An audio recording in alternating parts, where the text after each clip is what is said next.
ইলিশের ঝোল তো সবাই খান, কিন্তু আলু বেগুন আর কুমড়োর বড়ি মিলে কেমন হয় বলেন তো। সেজন্য আমি তেলের ভিতরে কিছু কুমড়োর বড়ি নিয়ে এটাকে লাল লাল করে ভেজে নিব।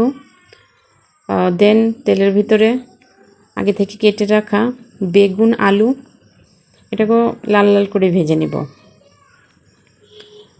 তারপর এই তেলের ভিতরে কাঁচামরিচ পেঁয়াজ একটু ভাজা ভাজা করে নিব। যেহেতু ইলিশ মাছ তাই এতে খুব বেশি মশলার প্রয়োজন হবে না, একটু পেঁয়াজের পরিমাণটাই বেশি থাকবে।